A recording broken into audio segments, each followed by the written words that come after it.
Hello everyone, magandang buhay sa lahat. Welcome po kayo dito sa aking Mathematics Tagalog tutorial. Sa video na ito ay papaliwanag ko po sa inyo the different kinds of polynomial. First, according to number of terms. So there are four kinds of polynomial according to number of terms. We have one, monomial, second, binomial, third, trinomial, and fourth, multinomial. And also, I am going to discuss the different kinds of polynomial according to degree. So there are six kinds of polynomial according to degree. So we have constant, linear, quadratic, cubic, quartic, and quintic. So how are we going to determine if the given polynomial is uh, what kind of polynomial according to number of terms and according to degree. So let us say we have this polynomial 5x plus 2y minus 7. So what kind of polynomial is this according to number of terms? And what kind of polynomial is this according to degree? So ipapaliwanag ko po yan sa inyo step by step at magpipresent po ako ng different examples and different exercises. Okay, so let's start. Unahin po natin yung kind of polynomial according to number of terms. Okay, so i-determine natin yung polynomial depende po dun sa number of terms. So ano nga po ba yung terms sa polynomial?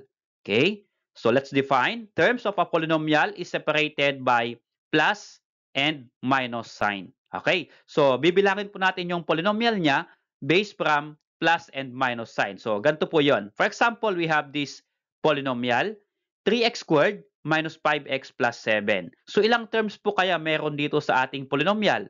So para mabilang natin, ang unang tignan natin ay yung plus and minus sign. So ito po ay minus, ito po ay plus. So ibig sabihin, ito pong 3x squared, yan po ay one term po yan. And then 5x another term, and then 7 another term. Ano po? Kasi ito po yung pagitan nila, yung plus and minus sign. Okay, so how many terms are there in this polynomial? So we have 1, 2, and 3. So there are 3 terms.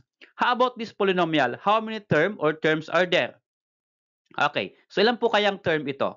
Meron po ba tayong plus and minus sign dito po sa ating polynomial? 3xyz. Kung wala pong plus or minus sign, kahit gaano pa karami yung variable, isang term lang po ito. Ano po? Wala pong plus again, walang plus and minus. Ibig sabihin, isang term lang ito. So this is one term. How about this polynomial? ABC plus 9. Okay? How many terms are there in this polynomial? So ABC and then plus 9. So ito lang po yung ating sign, plus. Ibig sabihin, ito pong ABC ay one term at yung 9 another term kasi may pagitan po silang plus. So ibig sabihin, this polynomial has two terms. So ganyan po yung pag-determine kung ilang terms po meron tayo sa isang polynomial para ma-determine natin the kind of polynomial. Okay, so let's discuss one by one the different kind of polynomial. First is monomial, a polynomial with only one term. Okay, kapag ang polynomial has only one term, then that is called monomial. So for example, ito po yung ating polynomial, 3x. So ilang term po ba meron tayo dito? Meron po ba tayong plus and minus? Wala po. So ibig sabihin, isang term lang ito. At kapag isang term lang, then this is called monomial. Another one is that binomial. Binomial, a polynomial with two terms. So kapag two terms po yung ating polynomial, then it is binomial. So ito po yung ating example. We have 3x minus 5. So in this polynomial, how many terms are there? Okay, ilang terms po ito? Meron po tayong sign dito, minus. Ibig sabihin, 3x is one term, 5 is second term. So there are two terms, then this is called binomial. Okay? Another one, trinomial. Trinomial, a polynomial with three terms. Okay? So, for example, ito yung ating polynomial, 3x squared minus 5x plus 7. Again, how many terms are there in this polynomial? Count natin. Meron tayong minus and then plus sign. So, we have 3x squared, one term, 5x, second term, 7, third term. So, we have three terms. So, kapag three terms, again, ito po ay trinomial. And last is multinomial. A polynomial with four or more terms. Okay? So kapag ang polynomial ay four or more terms, then it is called as multinomial or multinomial. So we have this one, 3x cubed minus 5x squared plus 7x minus 10. So, ilang terms po ito? Okay, so we have minus plus minus. Okay, bilangin po natin yung kung ilang term. 3x cubed, one term. 5x squared, another term. 7x, another term. And 10, another term. So, we have how many terms? 1, 2, 3, 4. Okay, so 4 terms, then it is multinomial. Okay, so yan po yung apat na different kinds of polynomial according to number of terms. So review natin. Pag sinabi po nating monomial from the word mono, one term. Okay? Pag sinabi po nating binomial, two terms from the word bi. Okay, bino, ibig sabihin two. Okay? And then next, trino or from the word tri, ibig sabihin ito po ay three terms. And multi, ito po ay 4 or more terms. So, yun po yung mga keyword natin. Mono, 1, bi, 2, tri, 3, and multi, 4 or more terms. Okay, so we're going to discuss now the kind of polynomial according to degree. So, malalaman po natin yung kind of polynomial kapag alam po natin yung degree ng isang polynomial. Now, what is this degree all about? Okay? The degree of a polynomial is the highest power or exponent of the variable. Degree of a term is the sum of exponent of variable. Okay, so ano nga po ba yung degree ng polynomial? Ito po yung ating example. Okay? We have 5x cubed minus 2x squared plus 7. Now, what is the degree of this polynomial? Kasi kapag hindi natin alam kung ano yung degree ng polynomial na ito, hindi rin natin masasabi what kind of polynomial is this. Okay? So, paano nga po ba dinidetermine yung degree ng polynomial? Ito po yon. Ito pong term na ito, ang kanyang degree po ay, so mula po sa 5x cubed, ang degree po niya or exponent po niya ay 3. Okay po? So, ang exponent po niyan ay 3. Okay? So, the degree of this term is 3. Next, another term, we have 2x squared. Okay? So, ang exponent po dito ay 2. So, ibig sabihin, ang degree po ng term na iyan ay 2. And then, how about this 7? Wala pong exponent o wala pong variable yung 7, constant po niyan, kaya ang degree po niya ay 0. Okay, so we have first term, ang degree po niya ay 3 because the exponent is 3 here.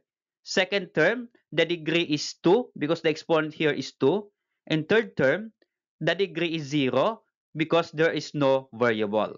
Okay, ngayon, paano natin makukuha yung degree ng polynomial na ito? So, ang degree ng polynomial na ito is the highest power or exponent of the variable. So, alin po ang highest dito? 3, 2, and 0. So, 3 po ang highest. Ibig sabihin, ang degree po ng polynomial na ito ay 3. Okay po.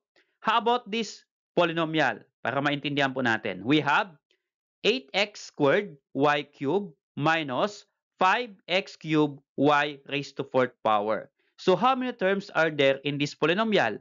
Meron po tayong minus. So dalawa po yung terms natin. Okay? Ito po ay first term and ito po ay second term. Okay, so dito po sa first term, ano po kaya yung degree ng ating first term? So dito po, dalawa yung variable natin. So dito sa ating unang example, 5x cubed, isa yung ating variable, ang exponent niya ay 3, kaya ang degree niya ay 3. Ano po?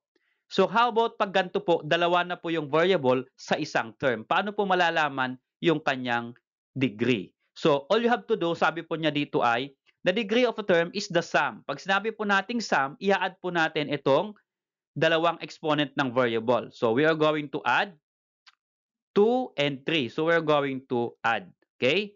So what is 2 plus 3? 2 plus 3 is equal to 5. So ibig sabihin, ang degree ng term na ito ay 5.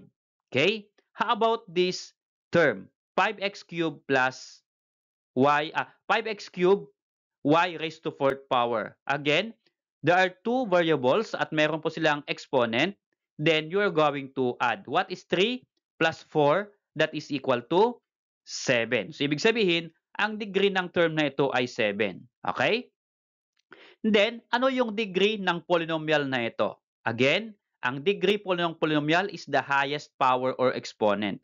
So, ang highest po dito ay 7. Because there are 2 degree, 5 and 7. Mas malaki po yung 7. So, the degree is equal to 7. So, yun po yung degree ng polynomial. Okay? Kapag isang variable lang, madaling makita kasi yung highest exponent ng variable, yun na po yung degree. Pero kapag dalawa po yung variable ng isang term, then kailangan magpa-plus po tayo, okay? Para makuha po yung kanyang degree. Okay, so these are the different kinds of polynomial according to degree. So first ay constant. Constant, a polynomial with 0 degree. Okay, so for example, ito po, 5. So ang 5 po ay walang variable. So, ibig sabihin, wala pong exponent yung variable, 0 po. Ibig sabihin, ito po ay constant. Okay? So kapag number lang ang given, ito po ay 0 degree, then this is called constant. Another one is linear. So, linear, a polynomial with degree 1 or first degree. So, kapag ang degree ng polynomial ay 1, then it is called linear. For example, ito po yun. Okay, we have 3x minus 5y. Okay, so we have, ano po ang exponent ng x dito sa first term natin? Wala pong nakalagay sa taas. So, kapag walang nakalagay, understood na ito po ay 1. Ganun din sa y, wala pong nakalagay na exponent, understood na ito po ay 1. Okay, so ang degree po nitong first term ay 1, ang degree nitong second term ay 1. So anong mas malaki? Wala po. Mas malaki, pareho pong 1, so the degree is 1. Okay? So ang tawag po dito ay linear. Okay? Next po ay quadratic. A polynomial with degree 2 or second degree, that is quadratic. Okay, so for example, ito po 'yon. We have 3x squared minus 5x plus 7. Okay, so ilang terms po ito? 3 terms. Pero hindi po nakikita kung ilang terms po ito. Okay? Ang tinitingnan po natin dito ay yung degree. So ito po yung first term, 3x squared. Ano po ang exponent ng 2 dito? Ay ng x, 2. Okay? At ito po ay 5x. Ang exponent po ng x dito ay 1. Okay, so between 2 and 1, alin po ang mas malaki? Okay, yung 2 po. So ang degree po nito ay 2. So this is called as quadratic. Another one, cubic. A polynomial with degree 3 or third degree, then this is called cubic. Okay, so let's have this one. We have 3x cubed minus 5x squared plus 7x minus 10. Okay, so ano po yung degree ng polynomial na ito? Ano po yung highest exponent? So we have, ang exponent po dito ay 3, dito po ay 2, ito po ay, wala pong nakalagay na exponent, ito po ay 1. So 3, 2, 1. So ano po yung pinakamalaking exponent? Highest, 3 po. So ang degree po nitong polynomial na ito ay 3. So this is called as cubic. Another kind of polynomial is quartic, a polynomial with degree 4. So, if a polynomial is in fourth degree, then this is called quartic. Ito po yung ating example. Ito yung ating polynomial, 3x cubed minus 5x raised to 4 plus 7x minus 10. So, ilang term po ito? There are 1, 2, 3, 4. There are 4 terms. So, sa bawat term, mayroon pong degree. Pero ang highest ang kukunin natin para yun po yung degree ng polynomial. Okay, so dito po sa 3x cubed, ang exponent po dito ay 3. Sa 5x raised to 4, ang exponent ay 4. Sa 7x, ang exponent po ay walang nakalagay, so understood ito po ay 1. At sa 10, wala pong variable, ang exponent po ay 0. So 3, 4, 1, 0. So alin po dito ang may pinakamalaking exponent? 4. So ibig sabihin, ang degree po ng polynomial na ito ay 4. So this is called quartic. Okay? How about this next kind of polynomial? Quintic, a polynomial with degree 5. So kapag ang degree po ng polynomial ay 5, then ang tawag po sa polynomial ay quintic. Ito po yung ating example.